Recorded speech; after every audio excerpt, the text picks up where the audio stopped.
Tonight, new audio shedding light on the moments before some of Nolan Wells' friends left Horn Island off the coast of Mississippi. A mom of one of the friends last week said the group left without Nolan when their boat began malfunctioning. We're sinking. Can you all please come? NBC News has obtained audio as part of a records request that details the group calling for towing assistance. And is everybody on board in good health otherwise? Yeah, everybody's on board. Nolan went to the island in a boat with friends on July 4th. His body was found 2 days later. It's unclear whether Nolan was with anyone when he disappeared. This as the search for answers in the death of 18-year-old Nolan Wells continues. A call from that person, and they were just talking about the body that they came across. This was Nolan Wells. So before knowing all that, he said that the body was mistreated. Yeah. It looked abused. It looked like he was tortured. Looked as if he was burnt, maybe. Where? Face, body, said he was burnt. And not only that, his body was mistreated and when they transported him. So as they were transporting him, he was actually face down. So everyone knows when you're transporting a body, when, only a couple of people work that job, they all know you don't transport the body face down. That's kind of very disrespectful. So you always have them face up. Well, specifically his body whatever reason was face down. And me personally, I took that as disrespect. Yeah. My heart goes out to the family. Yes, definitely. So new audio, new theory, all of these things are coming up that sort of, dare I say, forced this press conference today that I think you should not miss. An opportunity to meet with District Attorney Angel McElgrath and some members of her team. No, the thing to announce, she shared with the family that there will be a grand jury that she will turn this case over to once they have collected all the information and finished their investigation. We also agreed that we will have a mutual inspection of the cell phone with our experts and their experts. Attorney Eric Hertz is helping lead the investigation team with former law enforcement experts who are going to help us with the cell phone download. So everybody will be able to see at the same time what the cell phone has. We also talked about trying to make sure we dot every I and cross every T. I know that we're getting about 50 calls a day to 100 calls a day from people who were there on Horn Island, people who are familiar with individuals that were there on Horn Island. And so we continue to be steadfast in trying to get to the truth of why Nolan Wells is dead. At this time, we'll have Attorney Hertz say a few words, and then Christine and Elmore will just talk about the homegoing services and celebration for Nolan, and then we'll take a few of your questions.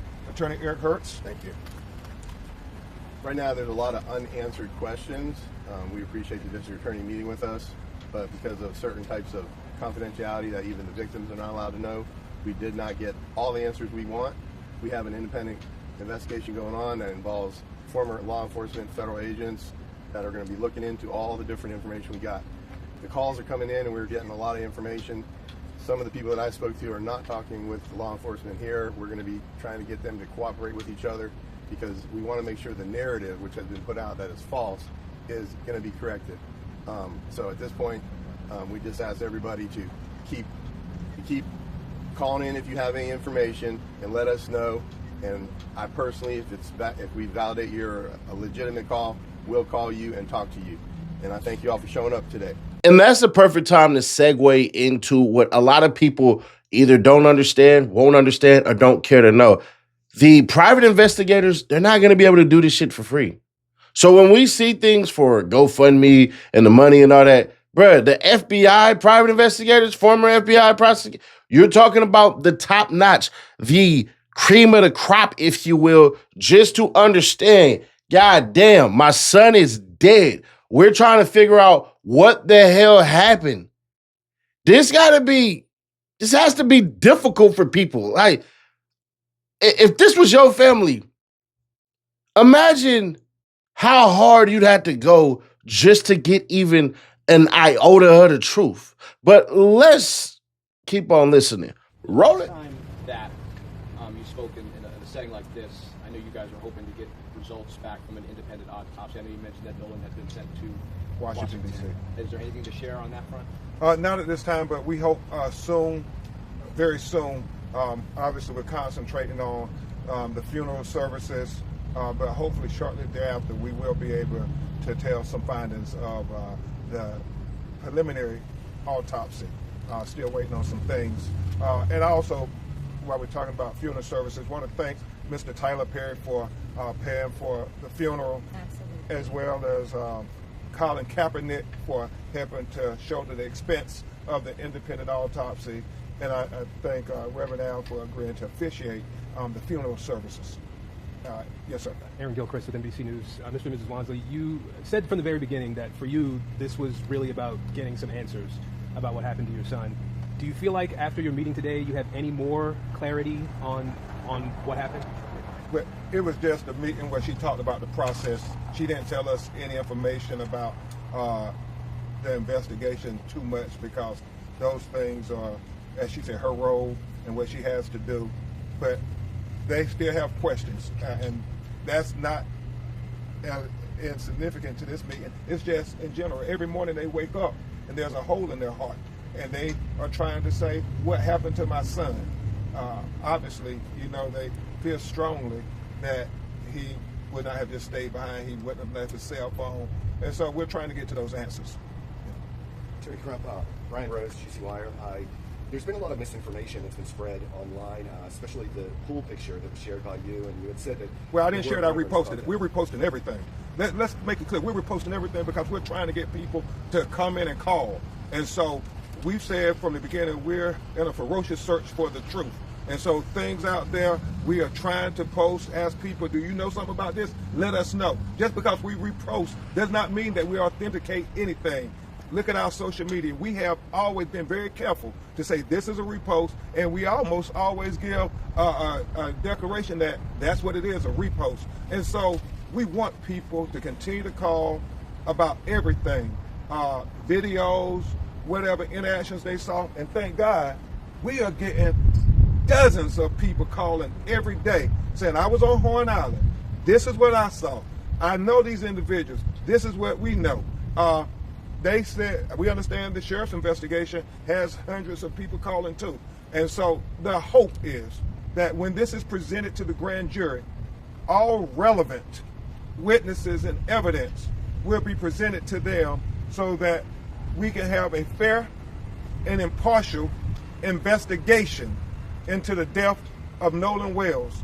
We were very honest and candid with the district attorney, and she was honest and candid with us. And this is where we had to get on Ben Crump's heels about, bro. You're reposting shit. When you repost things, especially about Nolan Wells, we take it as you're trying to sit up here and say, this is true. You don't say anything except repost. That's it.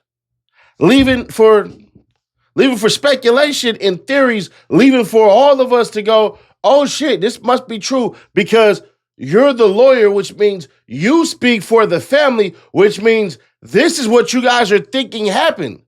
And I said this before, and I'm going to say it again. We don't know when that doggone picture was taken. We don't. That picture could have been taken way before. It could have been taken days before. It could have been taken the night before. We just don't know. And I'm not saying that ain't from the day of. I'm just saying I'm not going to be one of those individuals, and I hope you're not, that's just going to say, all right, well, here's this and here's that. But it does get a little more dicier and spicier. Our lived experiences tell us that we must question everything, everybody's role, law enforcement role. That is the lived experience of us as black people in America. And we would be not honoring the ancestors' sacrifices for us if we did not be honest every chance we got when we talk to power. Yes, sir. You mentioned the false narrative out there. Well, I've seen quite a few of those, so I was wondering if you could tell us which false narrative you're talking about so we can let people know it's not true. Was there a particular false narrative you were There's a lot of narratives out there right now, and There's a lot of narratives we're going to try to investigate all. there's a lot of narratives out there right now. I'm not going to comment on any particular one, But whenever a case this big gets in the news, people try, for whatever motivations, law enforcement or whoever, people that call in, try to set up a narrative so that people will follow the narrative. Our job is to cut through all the noise and find the truth. And the truth needs to be found by unbiased investigation, as well as unbiased lawyers and all the people that are out here, all you investigatory journalists and everyone else. We just ask that you keep an open mind until we get to the truth. And one of the things I will say, we are trying desperately to figure it out. And we don't profess to have all the answers, but boy, we're trying. And so when people call and tell us this is this person, and then we get somebody saying that, no, this isn't that person, we're trying to balance it all. So we want to even be more careful ourselves to make certain that we're trying to get people to come forward. And there are a lot of people who have different perspectives. We're getting that just from the phone calls, that people who were there at the same time are saying different things. But we're going to get there. We're going to get to the truth. So first, I yes. just want to say my deepest condolences to you, Christine, and Elmore. My heart hurts. I'm ready to feel WLOA spirit home. But I want to go on and ask you, Attorney Ben Crump, you say that you were talking about the process and there with the DA. Or any affidavits or possible prosecutions or criminal actions presented to her to be signed eventually, or do we know? Yeah, right now? and as she said, her role is confidential at this point, so she can maintain her prosecutorial independence. Obviously, I stressed to her very strenuously to say we want you to zealously, you and the Sheriff's Department, to zealously investigate this matter, and Christine and Elmore share their life experiences too. We know through our lived experiences, our life experiences, and she said that's not how our office operates, but we know in America, in the South, certain people are investigated differently. And we shared that with her. We didn't, ask that she understand our perspective, but we said we should mutually try to understand each other's perspectives, where we're coming from. And we agreed that we would try to do that. That was the perfect time to highlight other cases. That was the perfect time for you to highlight a couple of cases in Mississippi that's going on. It just, to me, it's one of those things where I know there has to be other people that are calling because they're not getting this attention and all of this shit. It's Mississippi, bruh. The freaking Gary Wilsons and Emmett Tills of the world. Like, that's what we're dealing with. Nothing wrong with saying that, and nothing wrong with saying we want to show the progress. That's all you gotta do. Mississippi was just on fire for a goddamn cop shooting a baby in the head from a mom that purchased Pampers but refused to show a freaking receipt because it was all done online. Yeah, nah, man. Let's go. Well, no, we like we said, we're waiting. Let the doctors do what they do. They ain't got their autopsy back neither, so we're trying to get it right. And when we get it, we're going to share it. Yes, ma'am. On Friday in the press conference, you said that you hear on the video Nolan saying, yes, my freaking phone, what are you freaking doing? That's what a witness told us, and that's what we reported out. Then another witness had come forward and said, no, that was his voice. We have other witnesses who said there were other altercations, so as Mr. Hurt said, we're trying to go through it all and so forth. And we'll be even more careful to say this is what a witness told us in the future. And so your team hasn't been able to fully into that to confirm whether it was or was not Nolan? No, we have audio people doing it, but we know certain people said it was him, and then certain people said it was not him. Are you worried about the death threats and the violent kind of atmosphere on social media and how these fake videos and photos could play into that? Oh my God, I saw a fake video. Even with friends getting death threats? We don't want anybody's life to be in harm's way just because we're trying to get to the truth of what happened to Christine and Elmore's son. We saw fake videos about AI-generated videos of Christine, and it's just god-awful as they're grieving and trying to fight for the truth, that they are also having to deal with these fake videos attacking them as they are just trying to literally bury their son next week. But we want everybody to say that we can go through this journey together for the truth And even though we may have different viewpoints, we can all agree that everybody wants the truth, and nobody life should be threatened for seeking the truth. Nobody should be, presumed accountable until we have evidence. His mother and father only want, and Christine has said it multiple times, she only wants what you would want. If this was your son, if this was your daughter, wouldn't you want desperately to get to the truth? Wouldn't you want people who were closest in proximity to what happened to be investigated and thoroughly investigated? We know that, if it was Nolan, how would he be investigated?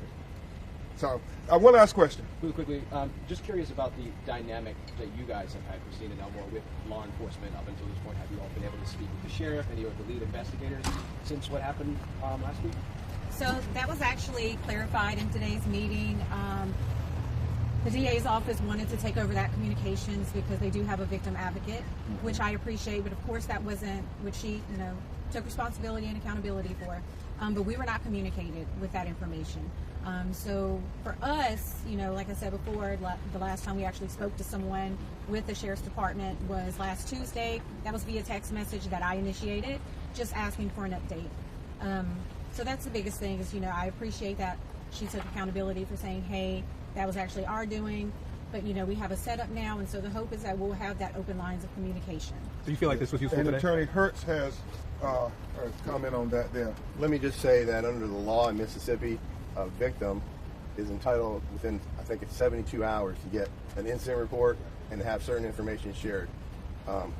It's been more than 72 hours, and that's part of the meeting here today to start getting the incident report and all that information that we came here to collect, as well as listen to the district attorney and what she had to say. Did you get that report? No, not yet. We are working with them to say there need to be better communications with the clients and so forth. So the big things that we know, there's going to be a grand jury into the death of Nolan Wells, and number two, that we're going to have a mutual inspection of Nolan's cell phone. We just want to make sure everybody else's cell phone is also being downloaded. Thank you. Really quickly, as far as You're resharing things because your intention is to scare these kids into the truth, to try to convince people to come out. So, Ben, you slick play a part of that.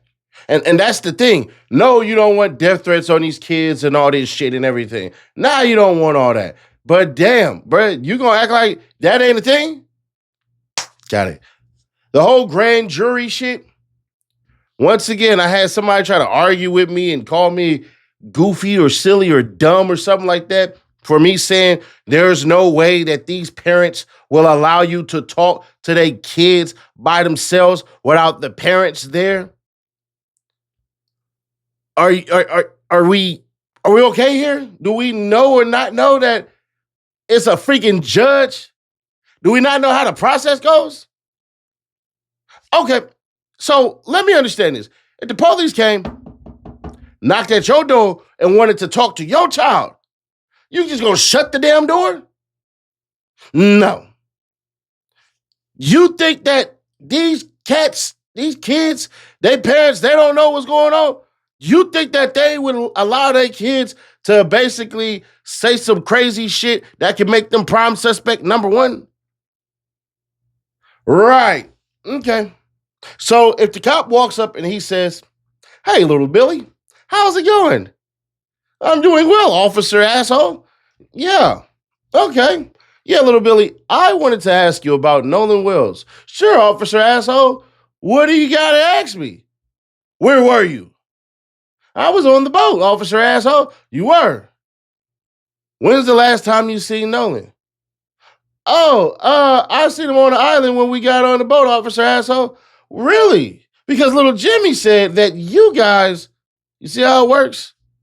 The officers are going to tell conflicting stories just to make sure that the kids stick to the script. Because whatever kid messes up the script is suspect number one who can quote unquote flip on everybody.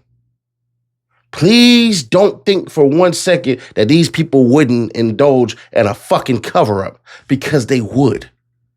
Trust human interest to have self-interest, and self-interest for those around them. It's tribalism at its finest. So we'll see. But my question to you all is, if it turns out that none of this shit about Nolan Wells was true with a whole bunch of shit, and it just leads to him somehow drowning that night, what do we do then?